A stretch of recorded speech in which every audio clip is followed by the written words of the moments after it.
2026 4月8號星期三，大家好。今日我想講一個話題呢，就係火雞頸啦。咁點解我講火雞頸呢？因為係3年前呢，我去大阪嘅時候呢，跟住同即係男朋友一齊影相嘅時候啦，你知啦，佢細我20幾年。咁跟住咧，即係其實嗰陣時咧就唔察覺自己係有呢個火雞頸同埋條頸咧巢嘅。咁咧塊面咧都還好似可以咁咯。咁但係就原來影相出嚟咧，我着件樽領冬天去影咧，咁佢呢度咧就好似接埋咗一條條咁接埋。其實一睇落去咧就呃唔到人。咁啦，好啦，影咗嗰幅相之後咧，跟住咧就再影不如用美顏影啦，可能用美顏影會更加好啲啦。但係用美顏影咧，你巢咗咧都未必遮到晒，都睇到嗰個巢嗰個感覺。所以睇完咧就好唔中意嗰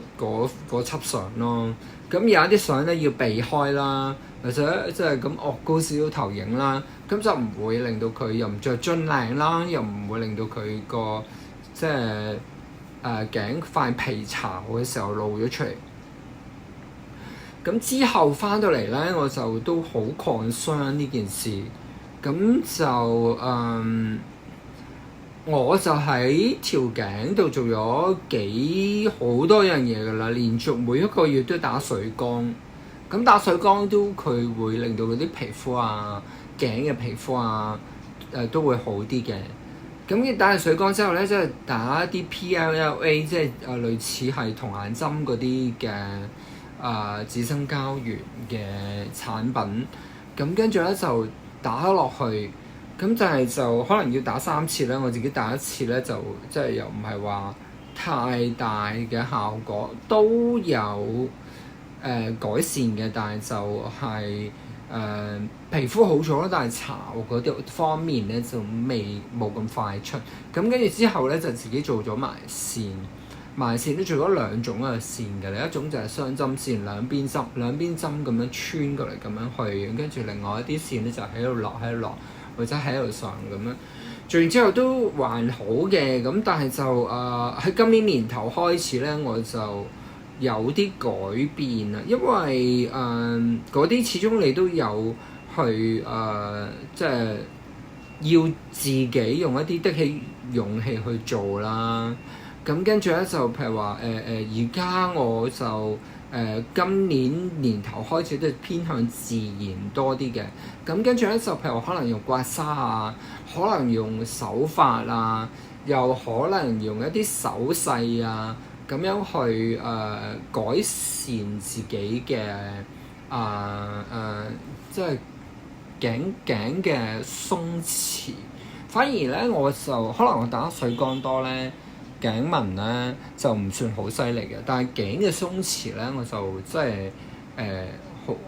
好之前係好犀利，而家就陣間有啲相俾大家對比下，即係再對比多一次，因為之前對比過一次咧就仲爭少少，但係依輪呢1個幾禮拜又再好勤力咁樣做咧，咁嗰個火雞頸咧就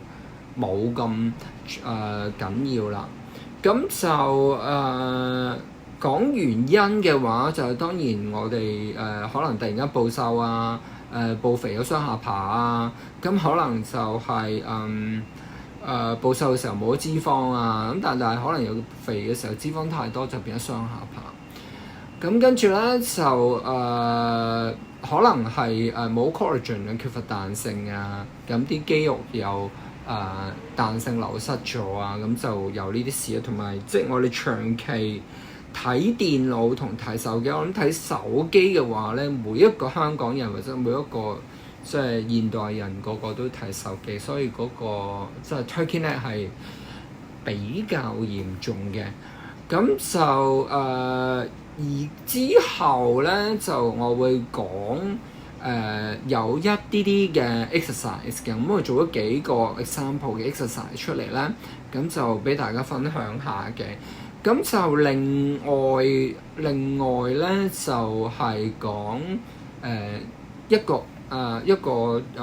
醫美咧，就係 Botox 咧，就係可以幫你提升你嗰個呢個嘅 jawline，令到你嗰個 platysma 嘅 muscle 咧 relax 咗咧。咁呢一個嘅火雞頸咧係會有改善嘅。咁但係就 Botox 嗰啲咧，通常即係譬如話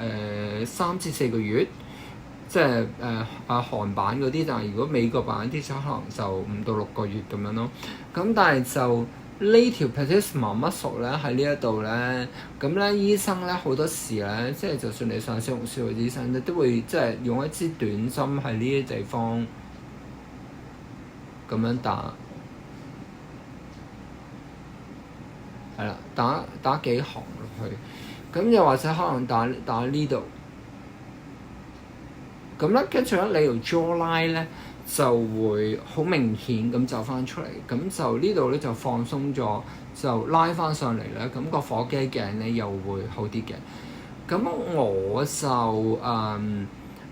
一陣間嚟緊有一啲嘅示範咧。咁我就一路做嗰個示範，一路就旁白。好啦，咁睇到呢一度咧，麻煩各位幫我訂閱、like 同埋 comment。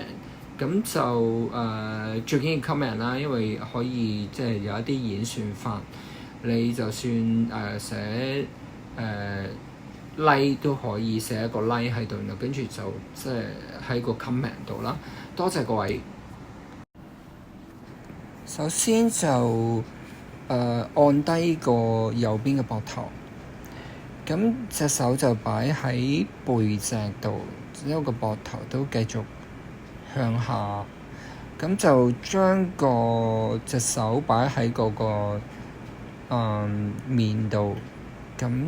就拉去相反方向，條脷就伸出嚟，咁咧條脷伸埋出嚟咧就可以拉到嗰個platysma muscle 嘅。咁另外左邊嘅做法都係一樣，咁就膊頭降低啦，條脷伸出嚟啦，咁就隻手拉塊面去另一個方向咁樣，咁就條脷盡量可以伸好長好大力都得，跟住就之後就向上。係啦，向上拉個肌肉，大約每一 part 都可以做30秒鐘啊！你有時間可以做1分鐘都得。條脷伸出嚟，因為條脷有一條 muscle 咧，就楞住個頸嘅底部咁樣嘅。其實係啦，而家就條脷大力咁樣伸出嚟，因為我發覺條脷係好影響到嗰個火雞頸嘅。之後我亦都會去深入去研究下究竟條脷有啲乜嘢對個頸有乜影響。咁跟住我就用 Retinol 嘅 cream 就搽咗條頸啦，跟住就用刮痧去再刮嗰個 platysma muscle。咁喺呢一個做法咧，就係由下推上，係啦，可以輕輕力咁樣推上，用個刮痧。咁跟住之後，我可以用刮痧個 V 字嗰個位，就刮個 jawline 嘅位置，就連埋去水淋巴嗰個通道，咁樣直刮埋落去。咁刮完之後，個 jawline 同埋嗰個火雞頸就好 clear。咁一陣間我可以再知側邊嗰個以前嗰個咬肌嗰度咧都可以整鬆佢，咁同埋個 jawline 下邊個肌肉都可以用個刮痧刮去刮佢，咁個效果就 OK。